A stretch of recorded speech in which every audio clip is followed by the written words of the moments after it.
It's hot in here. Maybe I'll start stripping down. All right, let's kick it off with a little bit of an update here, okay? Because we were disappointed. No rate dropped. yeah, so that's the first update. So the Bank of Canada met. They didn't do any adjustments on the overnight rate, so they've kept it exactly where it was. Inflation has creeped up by a little bit, so 0.01%. Not concerning. It's actually good news. It's still below 3%, which means that a rate cut is still in the realm of possibility. Okay. I'm going to keep going back to what I said. I don't believe it's going to happen in June. I think we're probably looking at a rate cut July, September, somewhere around there. I'm so concerned about inflation. I'm so concerned. Everywhere I go, everybody I talk to, what they talk about is how expensive everything is. And we both know, a grocery store is going to increase the price during inflation. And they're not going to cut it back. And they're not going to cut it back when it drops back down. So the price of groceries is the price of groceries. The price of rent that increased is the price of rent that increased. So the big expenses that people have, food and housing, hasn't dropped. Well, the thing is, it's not going to drop. It's not going to drop. So if people are expecting that, things are going to start dropping in price, they're not going to start dropping in price. Don't forget, when we're looking at inflation, we're comparing year over year. We're not if you're buying, I don't know, oranges last year for $10 a pound. I don't know how much oranges go for. I know how much an orange goes for because yesterday we were just talking about that. We bought one orange for $3. I don't know if it wasn't. What do you mean you bought one orange? Our son bought one orange for $3, and he came back home and said, "This cost me $3." What are you talking about? I don't know if it was some sort of special bio orange, but he was in shock, and so was I. Anyways. Okay, well, okay. I didn't know that. But the price of an orange last year, if it's $3 and it stays at $3 this year, then there's no inflation that's related to that. It hasn't gone up in price. I don't see it going down, especially now with the Liberal government's new carbon tax that they've put in place and whatnot. Don't get me started on that, which will ultimately end up driving prices up even more because now the cost to get goods to the supermarket, the farmer's costs, all of that stuff goes up to shipping, right? So all of that stuff is going to play into it. The carbon tax is going to be a factor in inflation. And I don't think that Canadians are even realizing that. I think some are, but the majority are not. They're like, okay, it's just an extra little tax. It's not just a little extra tax. This tax is going to cost farmers and producers of goods a lot of money, which that is not something that they're going to be absorbing. It's going to transition over to the consumer. Yeah, absolutely. I agree with that 100%. And we saw it during COVID when cost of transportation went up, everybody got affected. So that's right. Absolutely, I worry about that a lot. And I know that a part of that carbon tax was supposed to be given back to small businesses and all that. And bullshit. and See, now it's starting. I did the parental warning. Like, honestly. He reneged on that promise, and that did not go well. Yeah. So. But people don't realize. Yeah. They're not realizing, right? People are literally walking around with blinders on. And guys, I'm not telling you to not vote Liberal, okay? You need to vote right. The next election, you need to look at it and say, what has this government done for us? Yeah. It's ludicrous. It's ludicrous. But anyways, I'm going to control myself a little bit here. Let's bring it back. Bring it back, okay. And let's go over some of the important points. That could be good, could be bad. Let's start with rates, okay? So, Woosah. Okay. Okay. I think I am literally the angriest man in mortgages right now. Okay, I should have gotten you a whiskey or something. I didn't realize you're going to be this upset. It's okay. I have my coffee. Okay. It's fine. So let's look at interest rates. Interest rates from last October, now we're talking about fixed rates. Okay. Fixed rate mortgages since last October to about a week ago, they had been steadily going down. 5-year fixed rates, I was getting them at even 479. I even have 464 right now for insured mortgages. The rates are good on the fixed side of things. For now. For now. Yeah. However, the bonds which impact those fixed rate mortgages have recently started to creep up, which means that the banks are going to start increasing these rates. Okay. And this is something that I've told buyers time and time again. Don't wait to the last minute. If you have a transaction that you need to do, do it. If you need to refinance, if you need to, whatever you need to do what you need to do to fix this mess that help yourself. Yes. Because nobody else can help you. Now, as far as variable rate mortgages go, they have not changed because the Bank of Canada has not changed the overnight rate. And as such, they're still sitting at around 6.2, depending on what you're looking at. That's high. We were really expecting a little drop, at least. Give us a little quarter. I really was hoping for a 0.25 drop this week, but I wasn't. I said it. I said it during one of our last shows. I said it's not going to happen. It's going to happen later on in the summer, late summer. Okay. So now let's talk about some good stuff. Okay. Let's talk about some good stuff.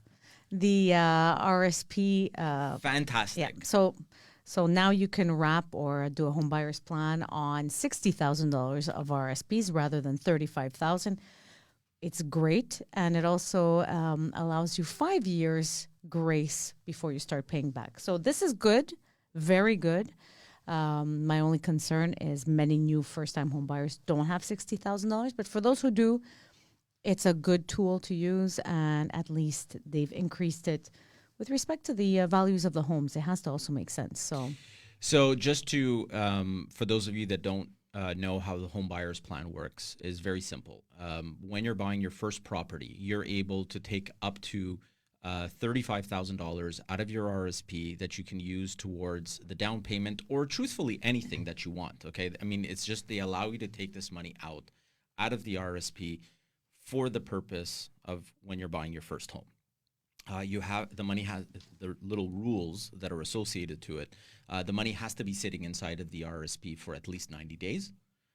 You can actually wrap up to 30 days after notary.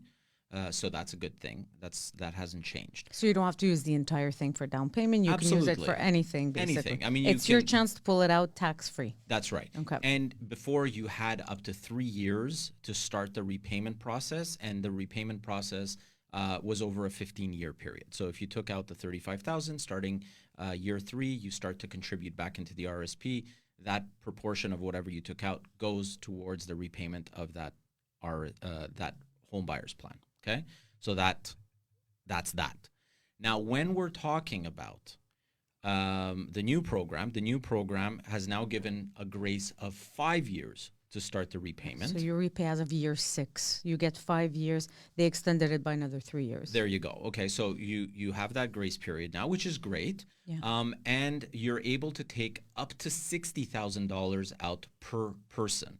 So if you're a couple that has $120,000 between the two of you sitting in RSP 60 and 60, you're each eligible to take the $60,000 out for a total of $120,000. And again, those funds can be used for anything that you want. You can use it to pay debts. You can use it for renovations. You could pay your welcome tax with it. You can go on vacation with it. I mean, go to a casino and bet it all on black and maybe double it. I don't know. Don't do that. Don't do that. Do not take financial advice from me. Don't take gambling advice from you. Yeah, okay. Financial advice is okay. So, I think that's great. Okay. I don't know how many first-time home buyers are going to have that $60,000 available in the RSPs, because the majority of people that come in, they have, $40,000, $42,000, $35,000, some less that they take out. But it is a good plan. And we actually have ways that we can put money into your RSP. We have, our RSP loans that we are able to offer. We have wrap loans, actually, even. So they allow you to put the money into the RSP, get the tax refund back, and then, so on and so Yeah, and I've even seen some people borrow from family members or get it as a Absolutely. gift from parents or forth. grandparents. 100%.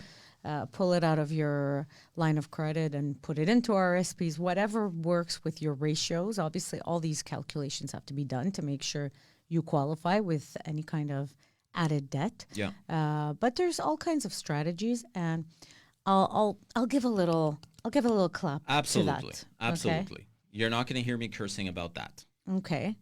The other good thing, but it is very limited to a specific market, and I know that you're going to come in here and see they have an ulterior motive, is the extension of the amortization from 25 to 30 years for so it's two conditions: first-time home buyers and new construction only. So go for it, Terry.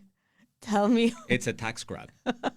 It's a tax grab. Yeah. You know, if there's one thing that I can count on with a liberal government is a way for them to accumulate and take in as much tax as possible. So if you're buying an existing property right now, there's no taxes to pay. Yes, you pay welcome taxes, you pay stuff like that, but you're not paying GST, PST on that transaction. New constructions, you are. Mm-hmm. Okay.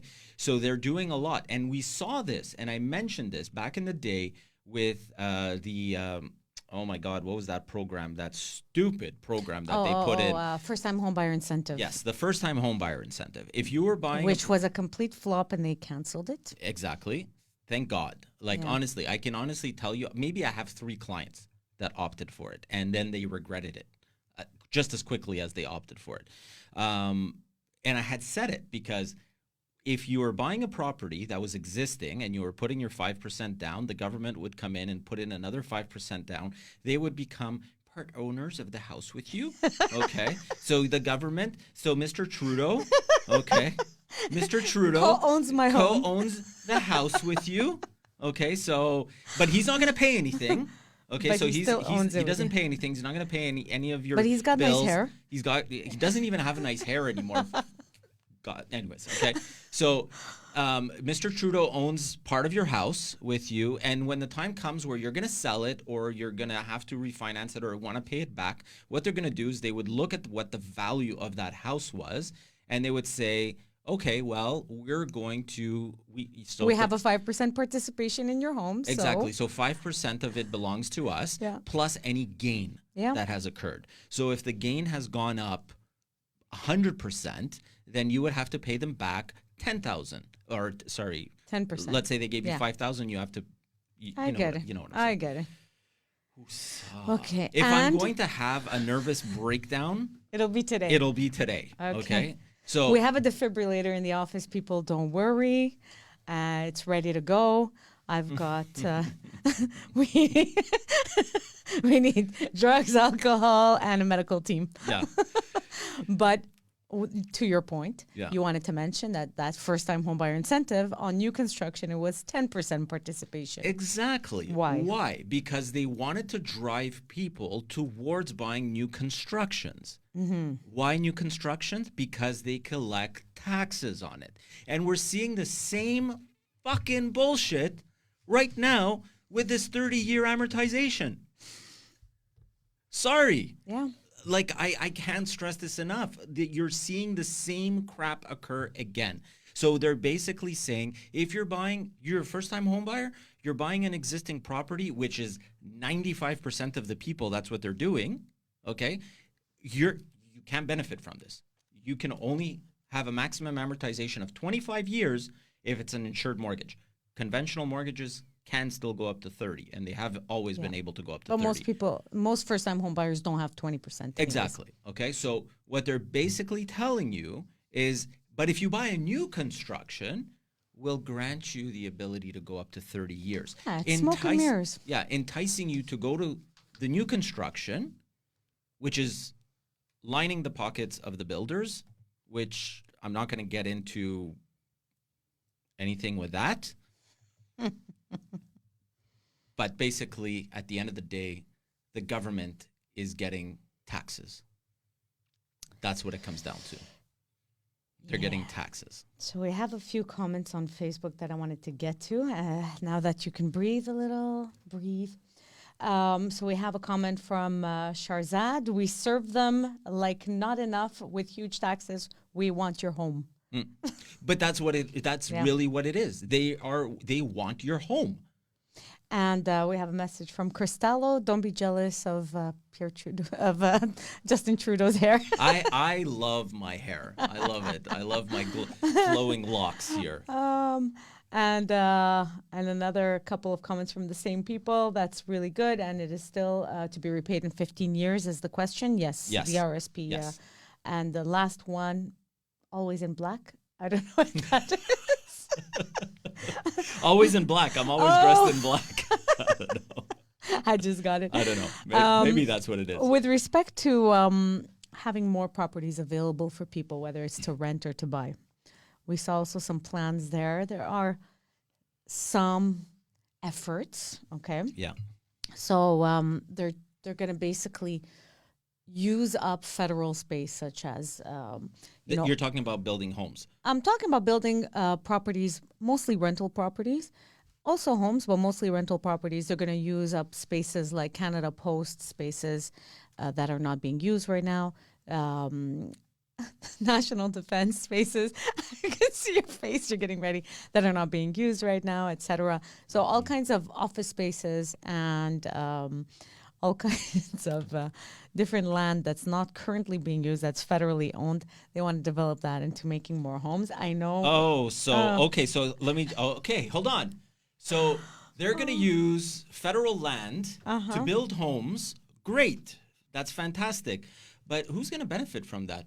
Yeah, they're going to obviously sell their land to these builders at a discount. They said and they're going to sell be it at 30-year amortizations. Yeah, that's true. That's true. Encouraging. They are talking about possibly taxing vacant land because it's not fair that vacant residential land. Yeah, it's not fair that the land stays vacant and there's homes that are needed. And I know many of us are thinking, but that's true. We need to build homes. But we also have to think about, does this make sense? Does this make sense? Some lands, they're not made to build. So they're basically collecting the same thing across the board. Yeah. Does it make sense? The other thing that they're putting in place. So you're telling me that it's more tax. It's more tax. Yeah, because that's what they want to do. They want to tax the vacant land. So we're talking more tax. Okay. They want to encourage, or they want to put in place a way to track credit with respect to renters. And their logic is, I'm going to put it in quotes, to help renters be able to qualify for a mortgage in the future because now their rent payments will be on their credit bureau. I see it as a loophole for them to see what you're spending and what you're doing. I agree with you. It's gonna the onus to report this. So it's actually not a bad thing, but it's not a great thing, and I'll tell you why. It's wonderful. Rents start reporting on credit bureaus. Sorry, people. I just punched a mic. Nice. The rents start getting reported on the credit bureaus. All those things, wonderful. But credit bureaus in the past little while have become bastardized. Okay, they're not what they used to be. A credit bureau, you had a credit card, you had a loan, you had a line of credit. It would report on your credit bureau, and that is true credit. Now you have cell phones that are appearing on credit bureaus. Now you're going to have your rent that's going to be appearing. Even Hydro-Quebec and insurances now pull your credit before giving They pull it, but they don't report the payments. Okay, so all of these things that are starting to go onto credit bureaus, it could be a double-edged sword for consumers. I agree. Because, listen, I'm a nice landlord. If someone decides that they're going to pay me on the 15th of the month as opposed to paying me on the 1st, I'm going to say, okay, no problem. I'll help you once out. In a while. Let's not advertise this. Yeah, okay, once in a while, no problem. I'll do it, okay? It's fine. Everybody needs a break. Yeah, for sure. But not all landlords are like me. And if they start reporting all of these late rent payments, and I could promise you there's a lot of them, it's actually going to have the opposite effect. It's going to cause people to not be able to qualify. which we already see now. A lot of landlords pull credit before renting out. And we've seen some people who really had bad luck in their life, you know, whether it's a divorce, an illness, a situation, a work situation, whatever it is, and you end up with a credit in the 500s. It can happen to anyone. Of course. And they can't find places to live until we finally have to represent them and basically almost like really beg landlords to give them a second chance, which is really not fair when you think about it. Yeah. You can't be judged by this report card for years to come. It doesn't make sense. The other element that this was quashed last year, CMBA, which is the Canadian Mortgage Brokers Association, MPC, a whole bunch of banks, they all got together, and we basically said to the government, you can't put this in place. And it was essentially a loan to income. Okay, so a Canadian cannot be indebted more than a certain amount multiplier of their income. I believe it's 4.5%, if I'm not mistaken. I don't remember, but I do remember OSFI tabling that. Well, now what OSFI is going to be doing is they're going to be monitoring the bank's portfolios and verifying the actual income of the borrower versus what has the borrower has borrowed, and if it goes over, the banks will be penalized for it, which means that the banks are going to be looking at deals right now and saying, well, you know what? Yes, you have, I've always said there's three things that the banks are going to be looking at when you're applying for a mortgage. They look at your credit, your income, and your equity, right? So the income portion, we've always said there's two parts to it, GDS, TDS. So no more than 39% of your gross annual income can go to paying debts that are specifically related to the house that you're buying.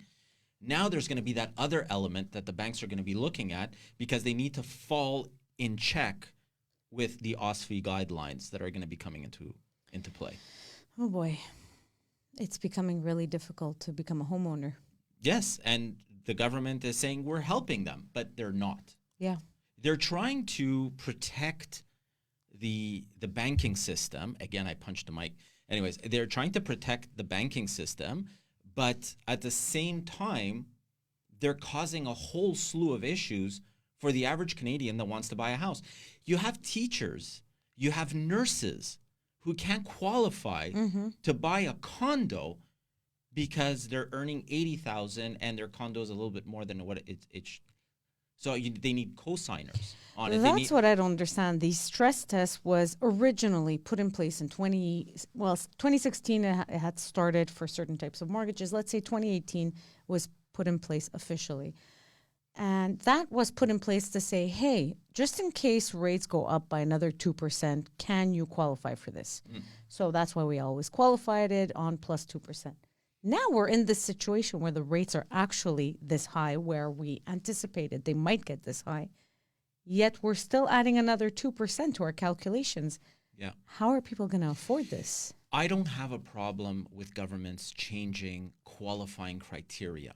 Okay, I don't have a problem. I have a problem with the stress test, but we're not going to get into that because you guys have heard me for years ranting about this. I'm not going to get into that right now.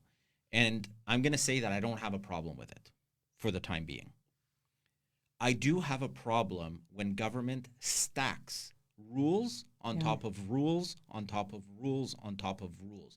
And we saw it. Amortization. So once upon a time, pre-2008, and now I'm going to say this, and people are going to say, okay, well, that was a different time. But I'm going to say it anyways.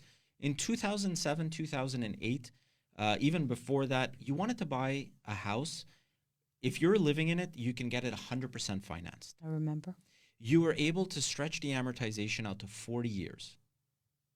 And then 2008 happened. And you were able to refinance to 95%. That's right. You were able to refinance. So then they changed it. You can't refinance more than, you have to leave at least 20% equity in the house, because what if the house prices drop? Fine. You can't have a 40-year amortization. We saw the 40-year amorts drop from 40 down to 35, down to 30, now down to 25, okay, with the Liberal government. So we've seen that. With respect to insured mortgages. With respect to insured mortgages. But even conventional was at 40. Yeah. And now it's at 30, right? So we've seen all of these things. Then they introduced the stress test to it. So they're telling you, you can't have an amortization longer than 25 years, right? Your still you have to qualify on the stress test, which was fine when interest rates were sitting at 2.5%. It's not fine when interest rates are at 5.5%. Yeah. So today, if you go and you apply for a mortgage, even if you, let's say you took a variable rate, so I'm going to go with the highest, and let's say the variable that you're getting is at 6.2, the qualifying rate is 8.2%. If you're applying for a line of credit, we're pushing over 9% qualifying. That's crazy. Okay, so these are the things that consumers are not privy to. They don't see it, right? Yeah, they just come back with a lower qualification amount, and they don't know why. How come 5 years ago, let's say 6 years ago, I can qualify for 400,000, and now I qualify for 250? What's happening? That's right. And it's all these rules that have been put in place to protect you. I'm putting it in quotes. But really, it's cutting down how much you can borrow, basically. That's right. And if you and the other element that I will mention in this, when you're looking at the average Canadian, they are so heavily indebted right now because of inflation, because of what's been going on in the market. Credit cards. You know, they needed to do renos. They needed to buy groceries. They're using credit cards to do it because incomes haven't kept up. Yeah, it's to supplement your income, right? Of course. They need the credit to supplement the income. And then the government is telling you, well, you know what? You have $20,000 owing on credit cards that's sitting at plus 20%. We're not going to touch that. We don't care that you're paying 20% on your credit cards. You can have as many credit cards as you want at 20% interest. Because Visa and MasterCard and Amex and whoever is... They're the ones who are backing it anyways. They're the ones that are backing it. So that's fine. Yeah. But if you decide that you want to become more responsible and restructure those debts, we'll see if you qualify for it. Mm-hmm. We'll see if you qualify. Let's be honest here. The national default rate in Canada right now is sitting at less. Actually, it might be at 0.5%. That's a joke. 0.5%. Yet, if it goes from 0.5 to 0.6, they're going to say it went up 20%. That's right. Thank you for doing the math. Exactly. No, but it's true. I'm too mad to do it's the math true. right now. Yeah. If it goes from 0.5 to 0.6, that's a 0.1 increase. Yep. It's 20% of 0.5, but the way that they're going to say it, they're not going to say it went up by 0.1. They're going to say it went up 20% versus last year. And that's how they scare people. Yeah. Okay. So now I'm going to go back to good because we're going to flip-flop between good and bad because we're not all bad. Okay? Let's do it. Yeah. So basically, by 2031, the goal is to build 3.87 million new homes across Canada. Okay. I'm not saying anything. Okay, I'm just letting you speak I'm here. waiting. No, I'm saying nothing. So I agree with it. So I they're think that's expecting wonderful. 2 million new homes and 1.87 homes, basically that are CMHC. I don't know what the heck this is. Low-income housing. Yeah. Oh, yeah. I think you're right. Yeah. So, sorry, because I don't know why my screen is so dim suddenly. So all this to say, yes, their plan is to build all these homes, but my concern is we're 2024. They're saying by 2031, Trudeau might not be around. So what's going to happen to all these promises? I think that the Conservative government would actually, if the Conservative government was to take over, or a different leader, okay. I think that I don't think anything's going to change with respect to that. I think that they are going to continue and they're going to push to build the new homes because it's needed. My concern, and I don't want to sound like a xenophobe right now, okay, because I'm not. I'm all for immigration, okay? My parents are immigrants. You're an immigrant yourself, okay? So people don't know this. Marav wasn't born in this country. Okay, she immigrated here when she was back in my country. Yeah, exactly. 3 years old. 3 years I was about to say 3 months old. So I mean, I'm all for immigration. Immigration is is the backbone of this country and the United States. Without immigration, both countries would be nowhere. My only concern is the amount of immigration that is coming in. I don't believe that what they are planning to build by 2031 will be sufficient. We already currently are experiencing a housing shortage. Yep. So even if they were to limit the amount of immigration that's coming in from now until 2031, there's still not enough homes. New immigrants that are coming into this country right now, unfortunately, have to live 5 in a home. 5 families. I've seen it. Mm-hmm. Because they can't afford to, each live in their own home, but more likely there's no homes available for them. Mm-hmm. That's the real problem. We do see that a lot. I've seen it with 2 families. I've seen it maximum 3. I've never seen 5, but I've seen it. 5s. Yeah, and I've seen it a lot and you've seen also 3 to 4 generations living in the same home, just because it makes more sense. You have a big home. The kids are going upstairs. The other generation goes in the middle. Then the grandparents, and it's Are you just talking about my family? I think she's talking about my family here. No, yes. and we've seen also a lot of immigrants basically join, buy together a property, which is fine. If you want to buy a property together, let's say a duplex, 2 families together, that is a good option to go around all of this affordability issue. But there's not enough inventory. So when I was growing up, we were 3 generations living in one house. There was my grandparents that lived in one room, my parents that lived in another room, and me and my sisters that lived in 2 other rooms. This is what it was. Okay, I mean, it was a large enough home in the plateau that we were able to do that. Over time, as tenants moved out of that building, my sister moved up onto the 2nd floor. We moved into the building after we had moved out and then moved back in. My other sister moved into the building with her husband. It's fine, okay? But that's 3 homes. I'm talking about multiple families. In one home. Strangers in one home. That's crazy. And it's rentals. They don't own it in many cases. Yeah, that's tough. Okay, so this is it's a problem. It's a real problem. And I don't think that building the amount of homes that the government is saying that they're going to build by 2031 is going to solve that issue. And then you have other elements. And if you remember, we had done a show and we were talking about new construction. And we were talking about, was it the Peel Basin? Yes. Okay, and they were talking about doing construction in the Peel Basin. And what were the texts that were coming in and the comments?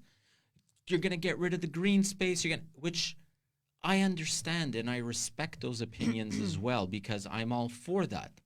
But we have a problem, and the problem needs to be addressed. Yep. And I don't think that the government is doing a good enough job to actually address these issues right now.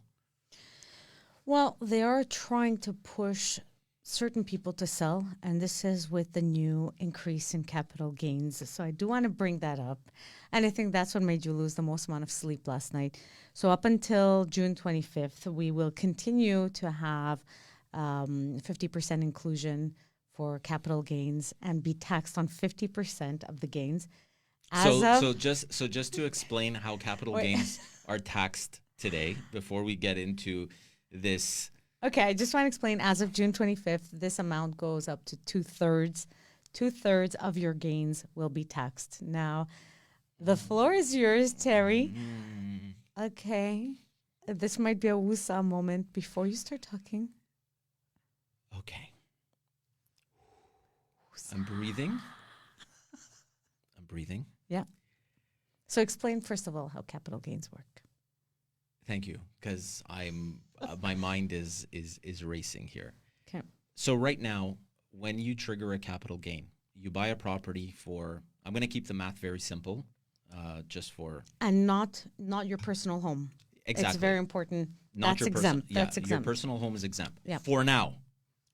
In the States, it's not, and they did talk about the possible. For now. You're right.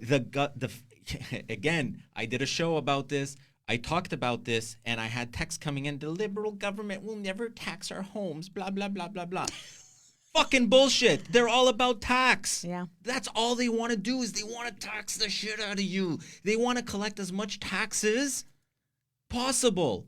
I gave the parental warning at the beginning of this show. Okay, this is what's really gonna take me. And I promise you, if there's another liberal government that is gonna come out in the next election, I can almost guarantee you that there will be a tax on your home.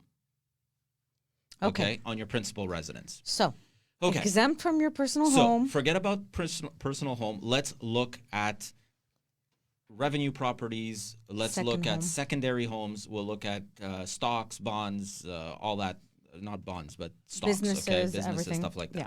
Whenever you trigger a capital gain, so when you buy a property or you buy an asset, and let's say you're acquiring that asset for $100,000, and then you turn around and you sell that asset, a couple of years later for $200,000, you have realized a capital gain of $100,000. With the previous way of doing the calculations,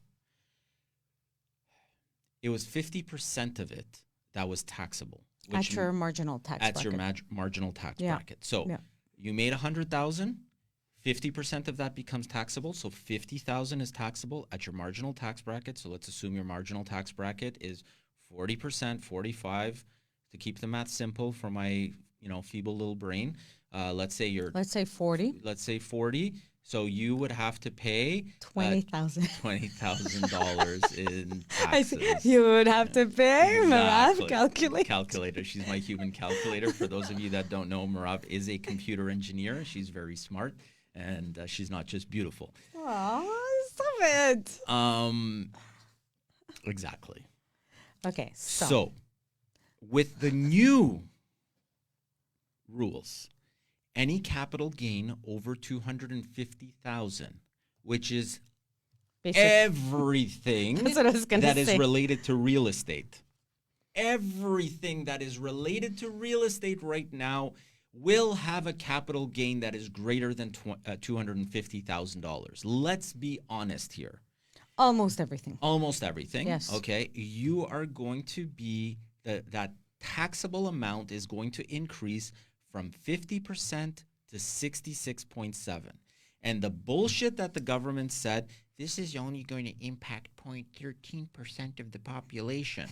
That is a load of crap if I have ever heard it. This is not going to be one-off things. Okay, they're saying this is for the rich. It's to tax the rich, to do this, to do bullshit. Anyone that has a home that is not any country house that's out there right now, if you have a country house and you decide to sell it after June 25th, you will have a capital gain. Well, no matter what, they had a capital gain, but now it's a higher one. Now it's a higher capital gain, okay? When we're talking about rental properties, you will have a higher capital gain. Inheritances. Yeah, that's a big one. That's a big one that, honestly... Look at freaking half of Park X. Yeah, so basically, originally, okay, now take your coffee, relax. So originally when they were introducing this, they said this will only affect 0.1% of the population. 0.13. We are taxing the rich in order to redistribute this money to help out the average Canadian. This is how they're selling it in the media, right? But what they don't understand is that the average Canadian is affected by this. If an average Canadian inherits their parents' property and it's a revenue property, they will get taxed. They will be affected by this tax. If there is a business that you're selling and you're an average Canadian, you will get affected by this tax. If there is any kind of immigration out of the country and you have to pay an exit tax, you will be affected by this tax. So it doesn't even make sense to actually say it's just 0.1%. It's affecting a lot of people. It will affect a lot of people. And listen, I'm not surprised. The whole mandate of the Liberal government is tax the rich, redistribute the money. But what they don't understand is that business owners and real estate investors are what drives the economy. Right now, what they're doing is buying votes. They're buying votes by actually taking money from, quote unquote, the rich, redistributing it to people and making sure that everybody is aware that we're taking away money out of their pockets, even though we need them to spend and make the economy move. We're going to take their money, We're going to limit their spending. We're going to give it to the average Canadian, and it's just the next time around, there's going to be higher taxes. This money will have to come from somewhere. You can't just take it out of people's pockets. Then they don't have spending money. Yeah. And then what? More taxes, because we still have to fund these programs that we promised people. Anyways, again, that's... Oh, are you starting to rant now also? What's going on here? It's just, one time we heard somebody say the Liberals are the good guys. Unfortunately, that's how they're selling themselves to the media. And if you want... I'm not saying they're the bad guys, but I'm saying I'm all for social programs, Marav. I'm saying the way that they manage things is very flawed. They have to understand that business owners, real estate investors, all these people make the economy run. And by paralyzing them and penalizing them, you actually are hurting the economy. So that's my only rant at this point. Because we know a lot of people in this category, and I know that this is wrong to think like that. I'm going to, because there's another point and we are running out of real estate, but because there is another point that I want to bring up about the announcements that were made, which is actually something that I do agree with, and I actually applaud the government for what they're doing. If I was, if Northeast was to be running on a deficit, and I was to say, well, you know what? My population, being my brokers, I'm going to go in and they're going to have to make up for my deficit, right? So I'm going to, instead of, charging them X amount of dollars on their splits that they pay to the agency, let's call that the tax. Yeah, or right? on their monthly fees or whatever it is. Exactly. So let's call that the tax that they have. Okay, if I was to say, I'm going to increase that, right? Because I'm running at a deficit. So I have to increase that to cover my deficit. Well, what's going to happen? I'm going to have an exodus. The performing brokers, the brokers that are actually working, that are going to be impacted by this, I'm going to end up losing them to other brokerages because I'm going to do that. And the people that are going to stay are the ones that are doing nothing. The ones that don't close because they're not affected by it. Okay? The ones that are basically sucking at the teat of the agency, okay, let's just say, are the ones that are going to stay behind, and the ones that are performing are going to leave. Well, it's the same thing that's going to happen in this country. We know a lot of people, and the amount of times we have heard in the last 2 years, I'm out of here. I'm out of here. Canada is not, it's not good for my type of business, for my type of my life, for my children. Exactly. It's so sad. I love sad. Canada. It is sad. I love Canada. I love my city. I love my country. I have served in this country for this country. Okay? I have worked my ass off in this country. I have done tens of thousands of mortgages, billions of dollars of mortgages have passed through my hands. Okay? I can't even count it. For God's sakes, I'm 48 years old. Yes, I know I look like I'm 148 years old, okay? I'm 48 years old. I'm in the Hall of Fame, okay? And I am, for the first time in my life, I am concerned about my future in this country and my children's future in this country. For the first time in my life. And I'm saying this as someone who loves his country, okay? I was a Boy Scout. I pledged allegiance to my queen, my country, and my fellow man. I was an air cadet, okay? I served in the Canadian Forces. I'm a proud Canadian. I proudly fly the Canadian flag. But this is starting to get to be too much. And I'm saying this and I'm choking up because something has to happen. Something has to change. for this country. Period. You're right. Now you know why I got so upset last night. Yeah. Because they are systematically destroying the fabric of this country, brick by brick by brick. No pun intended. I do think that there is some sort of ulterior motive. First of all, I do think they're buying votes. 100%. I do think that a side of them wants a crash, some sort of recession to happen already so that they can reset everything because it's long overdue. We know that usually every 7 years you need some sort of crash, and the only way that's going to happen is a major war, unfortunately. And it sucks. It sucks that we're in this situation, but I think as long as Canadians are informed and they're not walking around with blinders on thinking, yay, the Liberals are the best, they're distributing the wealth of the rich. That's not at all what's happening. That's the story they're selling the average Canadian, unfortunately. So we need to make sure we're aware of what's actually happening out there, how all these things are affecting us directly and indirectly, even if we're not business owners, even if we're not part of the 0.1% of the wealthy people in Canada. How is this actually affecting us? How is this going to affect the average population? And it will affect the average population. Mm-hmm. You know, so bravo for putting in place a few good things for the real estate industry. Yes, there's a lot more to the budget that's not related to real estate. We only covered real estate. By the way, I will be putting out a blog probably either today or tomorrow.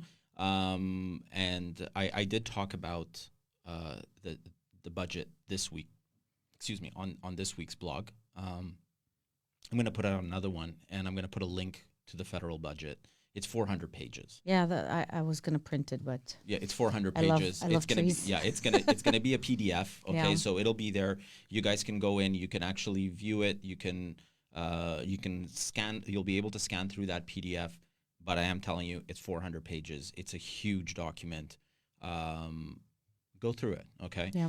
Now, the last thing that I do want to touch on, which I think is fantastic, and I think it's good because we have always run our business very clean, right? And we've talked about how in the past, I've even had people come in and see me, and they're like, "Hey, Terry, I'll give you, $5K, just make my paperwork up, like make me fake documents." And I'm like, "No, I don't do that. Okay, I would never risk my license, my business, my livelihood, my broker's business to do that. We don't do fraud. I've never believed in fraud. There's plenty of ways of getting a mortgage without having to result to that. So what the government is going to be doing to crack down on mortgage and real estate fraud, the government is going to be putting in place a program that will allow the banks to verify things with the CRA. Right, so it's going to be it's in the process of being developed. I actually piloted a program a couple of years ago with Equifax, which was similar to this, to verify incomes and stuff like that. So it's going to be an income verification tool that's going to become available to the banks across the board. So when someone is applying for a mortgage, their income will be verified properly, not with just regular.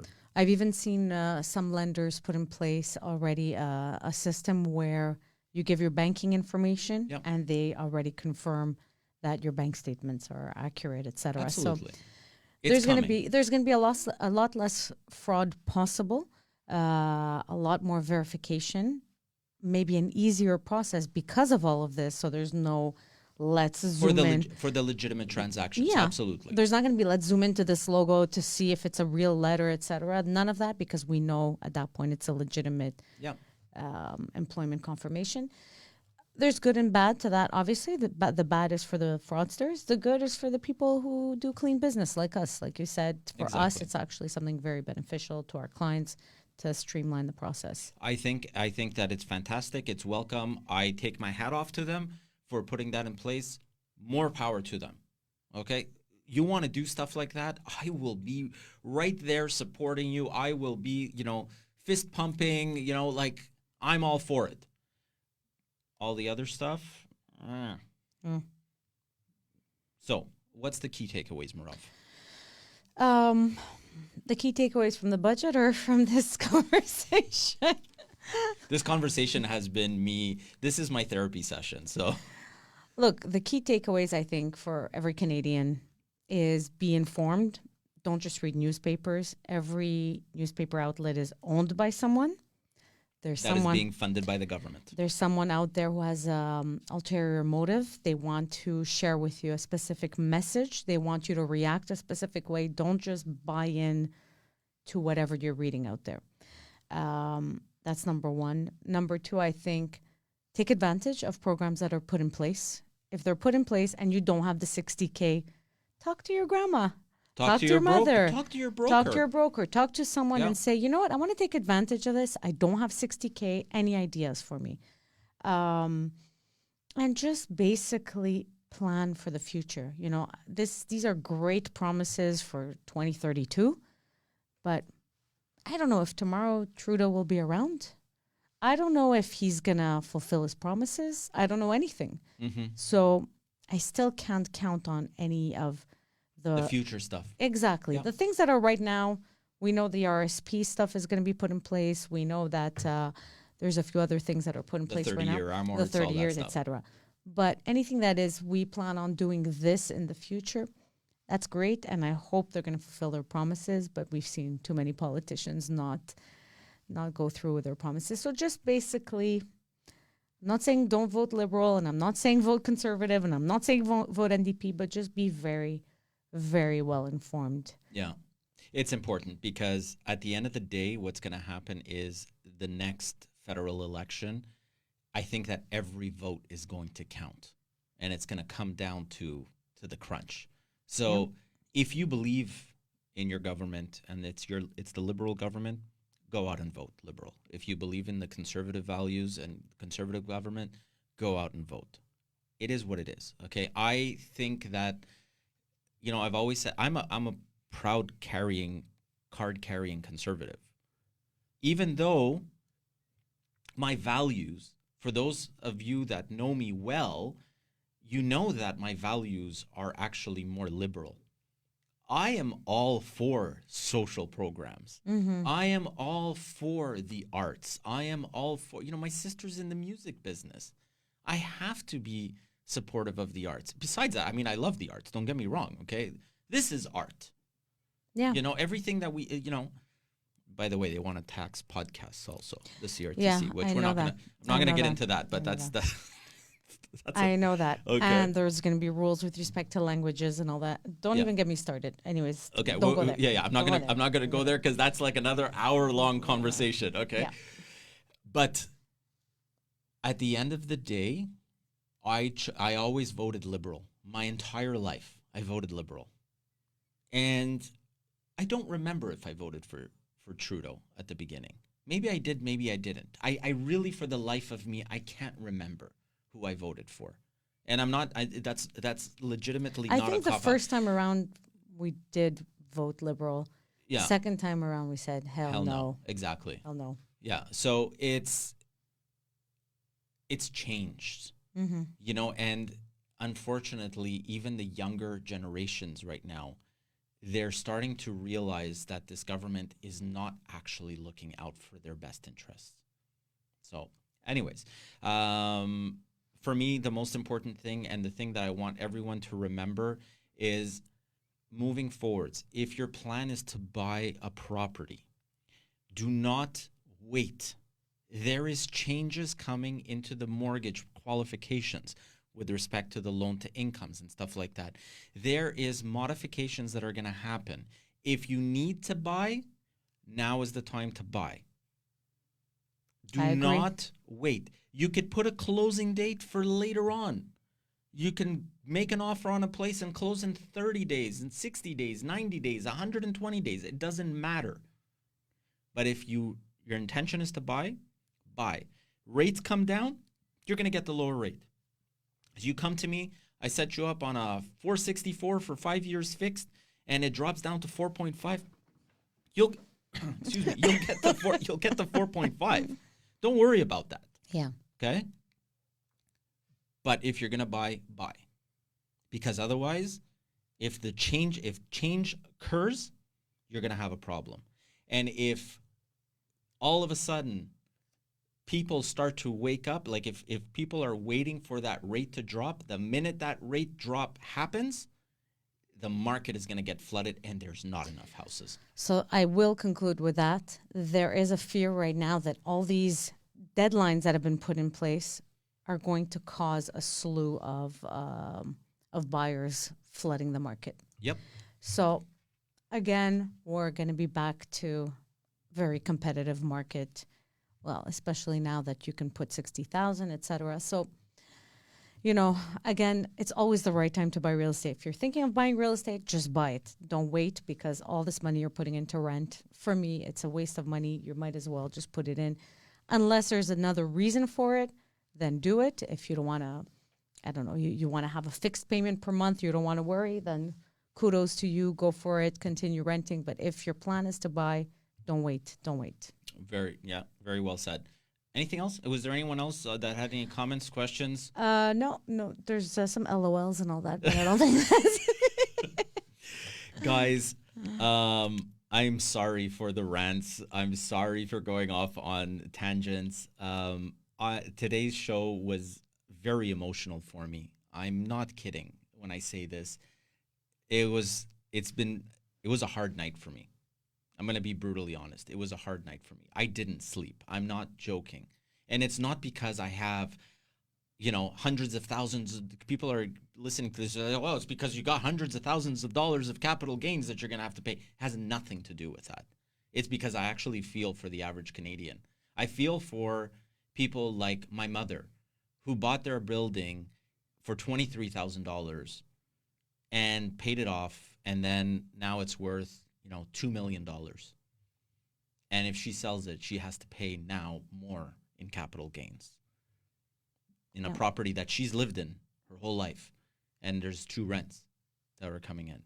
Yeah. Those are the people I feel bad about. I feel bad about, the people that are getting rid of their country houses. That they've never rented. They've never earned a penny of income for it. And now they have to pay more money in capital gains. That's what I feel bad about. Those are the people that I feel bad, and those are the people that I'm thinking about right now. So with that said, I wish everyone a great week. If you want to get a hold of us, you can reach us at the office at 514-680-4674.